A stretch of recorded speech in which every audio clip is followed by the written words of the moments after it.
Footballer যারা ভালো তারা বিভিন্ন ক্লাবের সঙ্গে চুক্তিবদ্ধ হয়ে রয়েছে। তাহলে ইস্ট বেঙ্গলকে কি করতে হবে?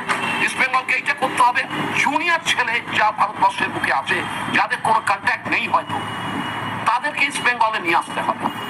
তাহলে নিজেদের খেলোয়াড় যাদের চয়েস করলো, প্লাস নতুন নতুন ইয়াং চ্যাপকে তারা নিয়ে এলো, তার সঙ্গে ইস্ট বেঙ্গলের যেটা করা উচিত বিদেশির ক্ষেত্রে।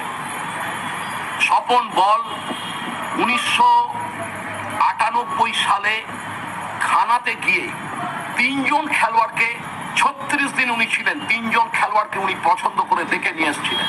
একজন হলেন সুলে মুসা, জ্যাকসন এবং ওপোকু।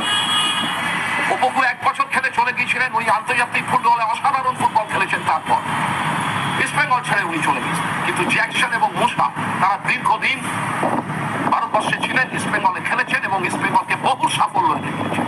আমার মনে হয় ইস্ট বেঙ্গলের যারা রিক্রুটার, ইস্ট বেঙ্গলের যে ফুটবল ম্যানেজমেন্ট, তাদের কোনো 1 জন 2 জন 3 জনের টিম এরকম ঘানা, নাইজেরিয়া, সেনেগাল বা এই ধরনের কোনো আফ্রিকান কান্ট্রিতে তাদের চলে যাওয়া উচিত এবং সেখানে গিয়ে একটা লং টাইম, অন্তত 1 মাস 1.5 মাস থেকে, সেখান থেকে 2 জন টপ ক্লাসের স্টপার, 2 জন টপ ক্লাসের সেন্ট্রাল মিডফিল্ডার এবং 2 জন স্ট্রাইকারকে নিয়ে, এই কেন আফ্রিকান কান্ট্রির কথা বলছি এবং কেন একটা দেশের কথা বলছি, একটা দেশ হলে তাদের সেই বিদেশিদের ভেতরে একটা নিজেদের মধ্যে ভ্রাতৃত্ব বোধ থাকবে, টিম বন্ডিং।